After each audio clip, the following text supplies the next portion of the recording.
By the way, Is there a psychological thing to get a win before the international break? Yeah, I think everybody's aiming for certainly that first win in the Premier League. We haven't managed that clearly, but a win on the board and one of the major trophies on offer this season is important to us. Good performance as well, really professional, approached in the right manner. No mistakes. As you've seen, there's a number of Premier League clubs have gone out the last couple of nights, so it was important that we weren't one of them. So I was really pleased with our attitude to it and the way we got through the game. Really accomplished performance. It was like a professional approach to it, wasn't it? Was that what pleased you most? Yeah, very much so. You talk about it beforehand, and at the end of the day, you've got to hope and obviously you do that by planning and making sure that the players understand their responsibilities about going there and getting the job done. And to a man, they're excellent in that regard.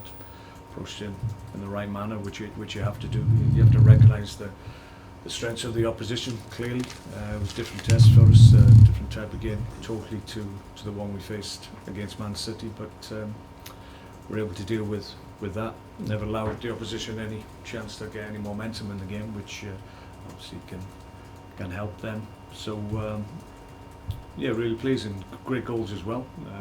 Fantastic. Crouch got a hat-trick, good quality. So overall, very good performance, good results, clean sheets. Not too much more to ask for, really. You keep ruining my next question. I was going to ask about Peter Crouch. Should he be disappointed if he doesn't start against Everton, or? Well, Peter's given me something to think about clearly, and that's what I want. Maybe last year the strikers that we had, almost every one of them played a decent number. Some will argue maybe not enough occasions, but they all had chances, and maybe it's fair to say not one of them really grabbed the shirt and said, "This is mine to lose." So I was maybe swapping and changing.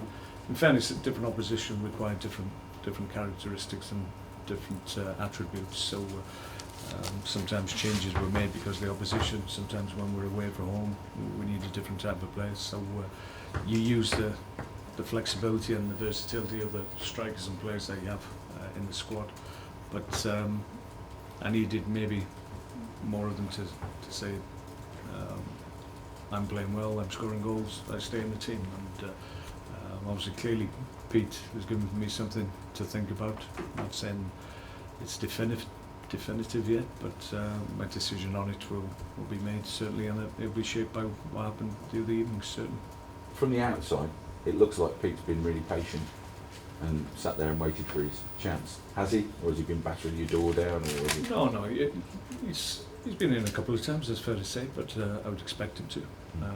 We've had a conversation about it, and he's very valued both on and off the pitch.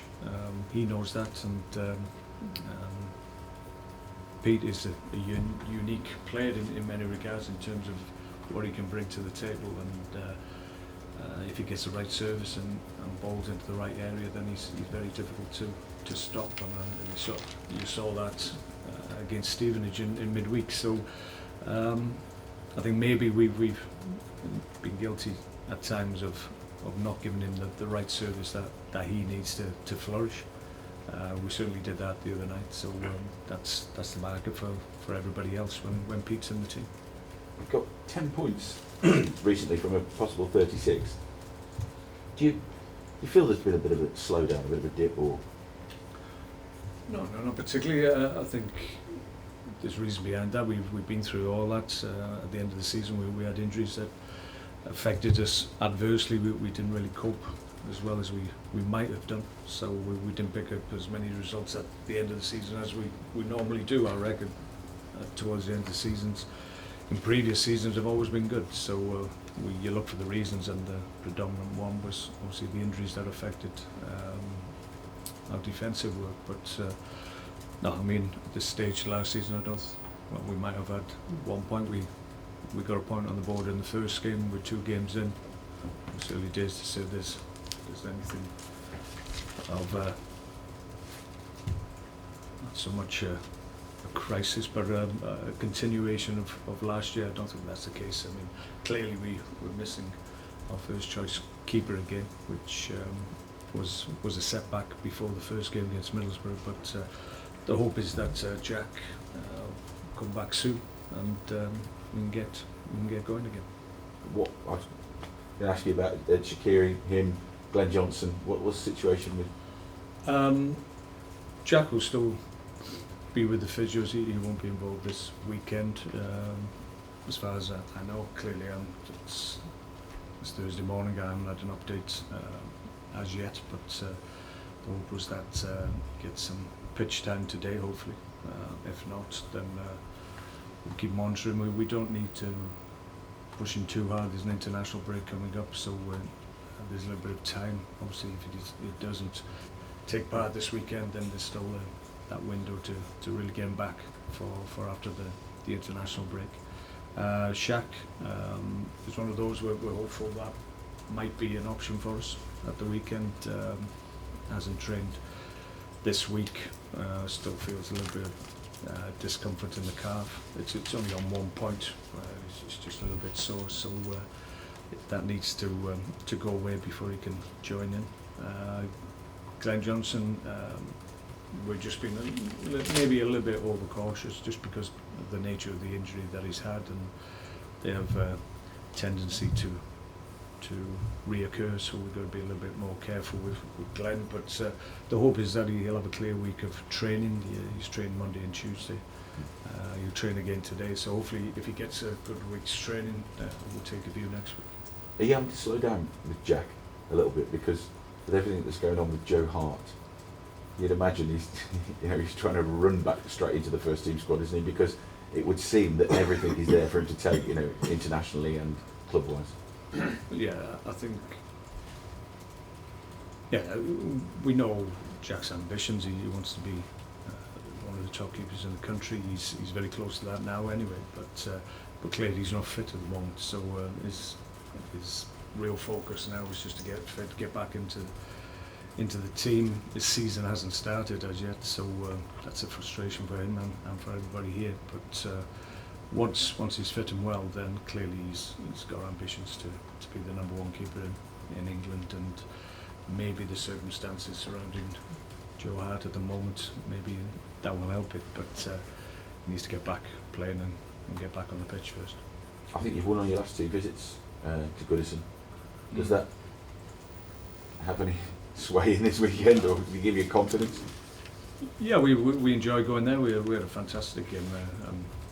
Clearly the result went our way. It could have gone either way in the game. It was a great game for everybody who was there and watched it. So I take the same result, maybe less the dramatic moments that were in the game there, because there's too many goals and too many incidents probably. But yeah, it's always a challenge at Everton. They're a good side. You look at the players they have available. They've got a great squad. I think I looked at their bench from the weekend, and some huge talent there. Significant players that weren't even in the team. So you know it's a challenge when you go to Goodison. But it's always a place I've enjoyed going there. I was fortunate to play there for a short period and really enjoy my time as a player there as well. So it's always good to go back. Just talk about transfers if we can. Saido Berahino, the West Brom last week were pretty, well, Tony Pulis was pretty adamant that he's not even looking for a replacement. Have you given up on that whole deal, or? Well, I mean, we're quite a way down the line with that one in terms of going back in 2, and I'm not really up to date in terms of where we are at this moment in time. But yeah, I think you have to let these things run their course and give them the time that they deserve. They may well become a point, not necessarily at these negotiations, but certainly some deals just go on, and you get to a point where you have to make a decision to move on. And certainly there's been deals this window that we've made a decision to do that with, but obviously clearly aren't in the public domain like this one is. So we're still there. We're still of a view that something may happen, but we're close to a point where maybe we have to look at alternatives. Do you think you have a busy transfer deadline day? Difficult to say. I think everybody, we actually came out and spoke about the amount of players that we've discussed and made inquiries about. I think a lot of people will be very surprised at the number, but people seem to think because there's not a lot of progress and we brought a couple in that we're not too active in the market, but I can show everybody we are. It's just one of those windows that's a little bit frustrating for us in terms of actually getting bodies into the building and get deals done, but still time. People's attitude to doing business sometimes changes nearer you get to the window closing, so we're hopeful that might be the case this time. Phil Jones, you interested? As I said, we've made inquiries, we've talked about a lot of players, too many to list, to be perfectly honest. So, clearly he's a player that has got good pedigree and has had a good club, and sometimes you just inquire just to see what the current thinking is on certain players.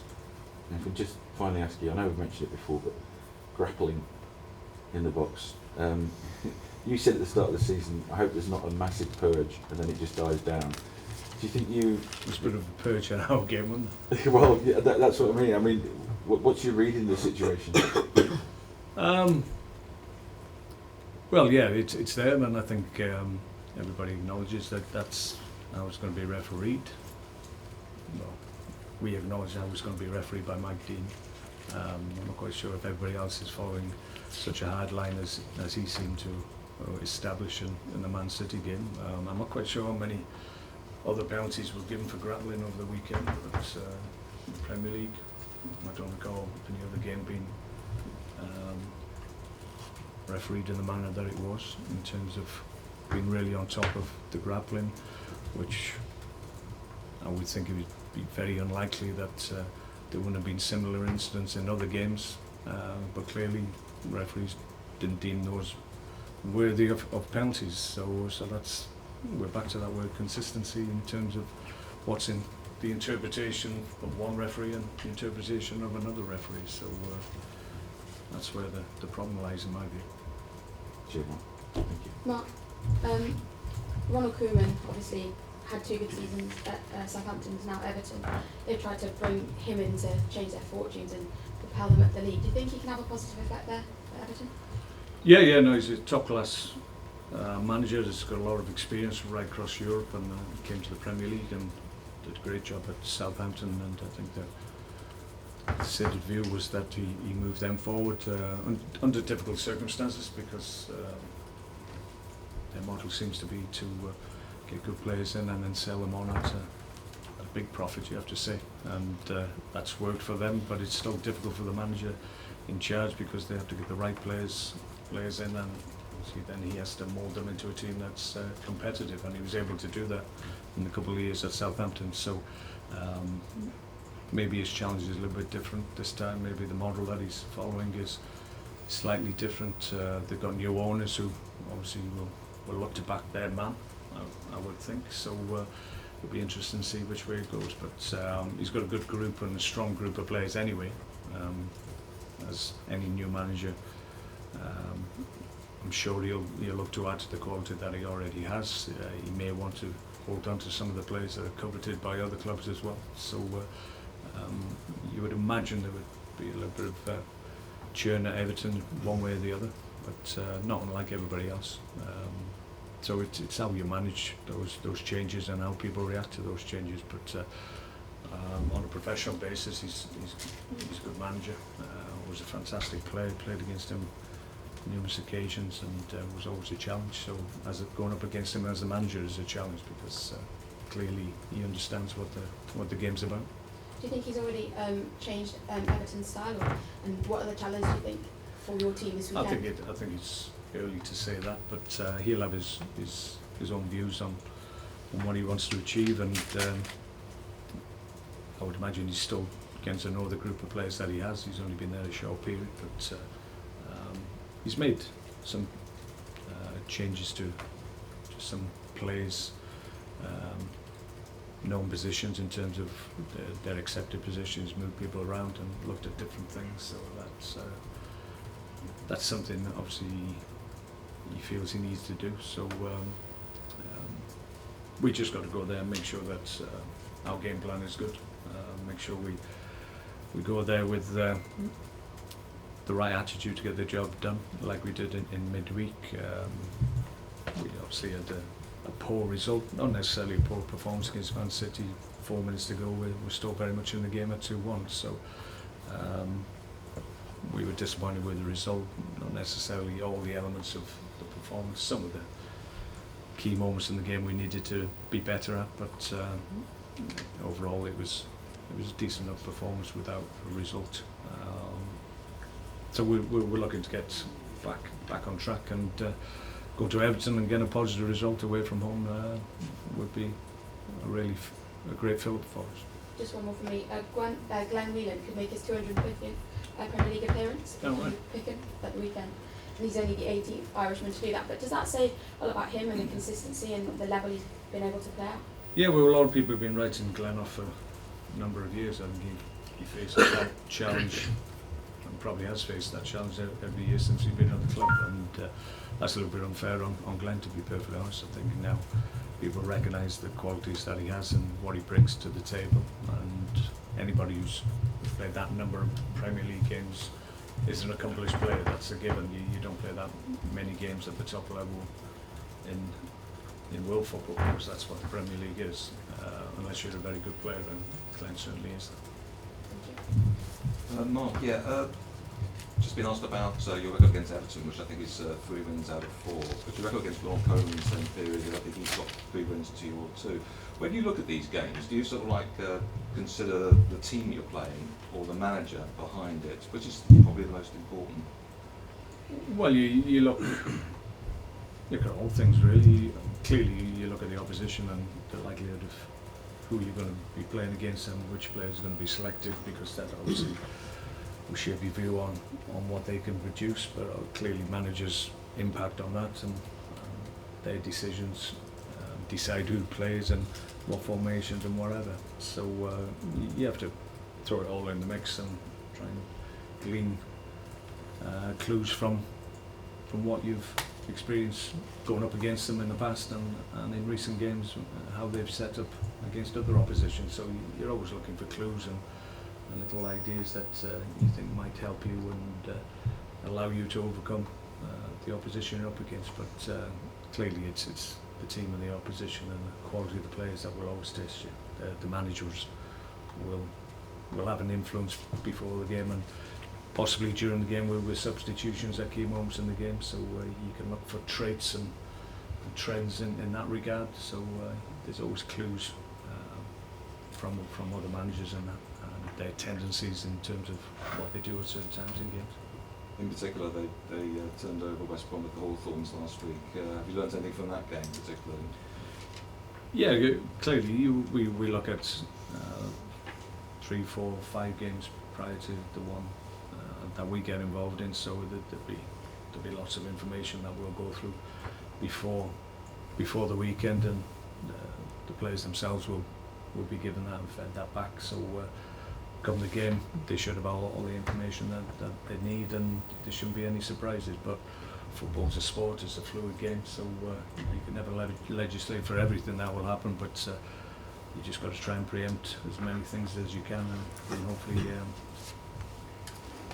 that's enough. But like I said, sport is ever evolving, constantly changing, and that's why we love it. So you can't preempt everything. Thanks, folks. Okay. Cheers. Thanks, Mark. Good luck. Thank you.